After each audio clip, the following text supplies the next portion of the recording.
প্ৰথমতে পঞ্চায়তত যিহেতু আপোনালোকৰ বহুত ৰিজাল্ট ভাল হৈছে, সমগ্ৰ অসমতে বিজেপিৰ এটা ভাল আমি ফলাফল দেখিবলৈ পাইছোঁ। ব্যতিক্ৰম নহয় আপোনাৰ সমষ্টিটো এটা ভাল ৰিজাল্ট, কি ক'ব? একচুৱেলি পঞ্চায়ত ৰিজাল্ট হিচাপে গোটেই অসমত আমাৰ প্ৰায় 83-84% পালে। মোৰ সমষ্টি বুলি কয় মোৰ 6 চিডিউল, মোৰ কাষৰ সমষ্টি আছিলে, বঙাইগাঁও আছিলে, কিন্তু মোৰ সমষ্টিত আগন্তুক বিটিআৰ নিৰ্বাচন আহি আছে। তাত বিটিআৰ নিৰ্বাচনৰ ফলাফল লৈ আমি বাট চাই আছোঁ। আমি ভাবোঁ যে অসমৰ ৰাইজে আমাৰ মাননীয় মুখ্যমন্ত্ৰী ডাঙৰীয়াক যি কাম কাজৰ প্ৰতি যি দায়িত্ব লৈ কৰি আছে, তাৰ কাৰণে ৰাইজে সঁহাৰি দিছে আৰু ৰাইজ সদায় মুখ্যমন্ত্ৰী ডাঙৰীয়াৰ হাত শক্তিশালী কৰাৰ কাৰণে প্ৰতিজ্ঞাবদ্ধ। আৰু মুখ্যমন্ত্ৰী ডাঙৰীয়াৰ লগে লগে আমিও প্ৰতিজ্ঞাবদ্ধ যে অসমখনৰ 5 ৰাজ্যৰ ভিতৰত এটা ৰাজ্য বনাব লাগে। আৰু আমি মুখ্যমন্ত্ৰী ডাঙৰীয়াৰ নিৰ্দেশক্ৰমে আমি যিমানখিনি পাৰোঁ আমি ৰাইজৰ হৈ কাম কৰি গৈ আছোঁ। হয়, এইবাৰ ৰেচন কিন্তু আগতীয়াকৈ দিছে। গোটেই ভাৰতবৰ্ষ জুৰিয়ে 3 মাহৰ ৰেচনটো আগতীয়াকৈ দিছে। বিশেষকৈ অসমত আমাৰ আটাইতকৈ এইটো ভাল কথা, কাৰণ 3 মাহৰ ৰেচন পোৱাৰ কাৰণে আপোনালোকে জানে যে অসমৰ বানপানী বুলি ক'লে অসমৰ নাম গোটেই ষ্টেটৰ আগত অসমখন আহে। ঠিক তেনেকৈ যদি ঘৰৰ এটলিষ্ট ৰেচনখন ঘৰত থাকে, তেতিয়া মানুহখিনি অলপ হ'লেও চিন্তামুক্ত থাকে। তো মই ভাবোঁ যে 3 মাহৰ ৰেচন যি আগতীয়াকৈ দিছে তাৰ কাৰণে আমাৰ অসমৰ ৰাইজৰ আটাইতকৈ ভাল কাম হৈছে। কাৰণ কি ৰাইজে এটলিষ্ট ৰেচনটো ঘৰত থাকিব আৰু অলপ হ'লেও চিন্তামুক্ত থাকিব। লখিমপুৰৰ ফালে যি বানপীড়িত অঞ্চল মুখ্যমন্ত্ৰী ইতিমধ্যে ভ্ৰমণ কৰিছে আৰু মুখ্যমন্ত্ৰীয়ে ৰাইজকো আশ্বাসো দিছে আৰু ৰাইজেও বহুখিনি এটা সাহস পাইছে মুখ্যমন্ত্ৰীক গৈ। মাননীয় মুখ্যমন্ত্ৰী ডাঙৰীয়াই আচলতে আমি যদি কওঁ একেবাৰে মাটিৰ লগত কাম কৰা এজন ব্যক্তি। মাটিৰ লগত আপোনালোকে চাইছে যে ইমান বোকাৰ মাজতো তেওঁ নিজে খোজকাঢ়িছে আৰু এইটো আমাৰ কাৰণে এটা প্ৰেৰণা।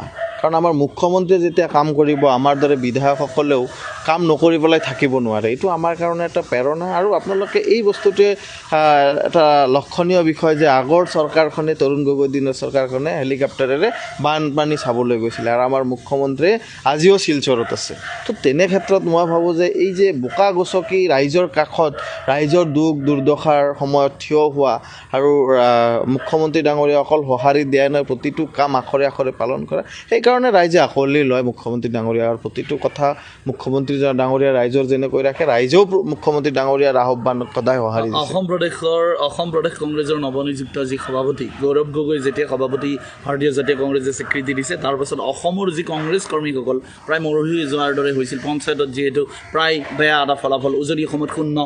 গৌৰৱ গগৈক দিয়াৰ কাৰণে কংগ্ৰেছ কৰ্মী, মই নাভাবোঁ যে গৌৰৱ গগৈ ফেক্টৰ হ'ব বুলি মই নাভাবোঁ। সেইকাৰণে নাভাবোঁ, চাওক যোৰহাটত তেওঁ MP চিটটো জিকিছিলে, কিন্তু পঞ্চায়তত কি হ'লে এই ৰিজাল্টটো যদি চোৱা যায় তেতিয়াহ'লে সকলোৱে গম পায় যে আচলতে যোৰহাটত ৰাইজেও ইতিমধ্যে গম পালে যে নহয়, মুখ্যমন্ত্ৰী ডাঙৰীয়াই উন্নয়নৰ লগত থাকে আৰু উন্নয়নৰ লগত যদি থাকিব লাগে আৰু অসমখনক আগুৱাই লৈ থাকিব লাগে, মুখ্যমন্ত্ৰী ডাঙৰীয়াৰ লগত থাকিব, বিজেপি চৰকাৰৰ লগত থাকিব লাগিব।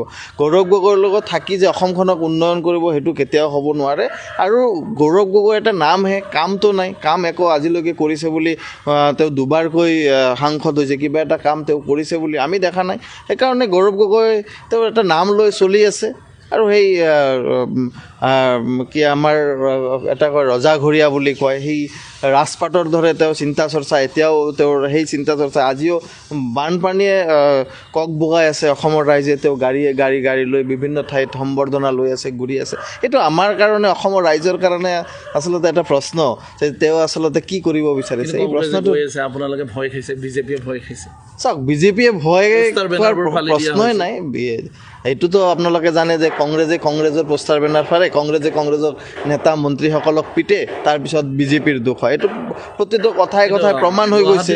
বিভিন্ন সময়ত কৈছে কংগ্ৰেছে পোষ্টাৰৰ বাবে মাচুল দিয়া নাই, পাৰ্মিশ্যন দিয়া নাই, কিন্তু পাৰ্মিশ্যন লোৱা বুলিও কংগ্ৰেছে কৈছে। এইটো তেওঁলোকে জানে, মই নাজানো যদি দিছে দিয়া নাই। কিন্তু আমি ভাবোঁ যে বেলেগ কোনো ফাৰা নাই, তেওঁলোকে হাইলাইট হোৱাৰ কাৰণে নিজে কংগ্ৰেছৰ দল কমৰিয়াল গৈ পেলাই ফাৰে। 10 ছেপ্টেম্বৰত কি হ'ব এইটো অসমৰ ৰাইজে চাব, ইতিমধ্যে চাই আছে।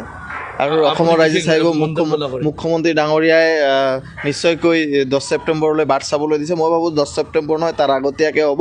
ইতিমধ্যে গৌৰৱ গগৈ মুখ্যমন্ত্ৰী ডাঙৰীয়াৰ প্ৰতিটো কথাই স্বীকাৰ কৰিবলৈ বাধ্য হৈছে আৰু 10 ছেপ্টেম্বৰ অহাৰ আগতে চাওক মুখ্যমন্ত্ৰী ডাঙৰীয়াৰ প্ৰতিটো কথা প্ৰমাণ কৰি দেখুৱাব।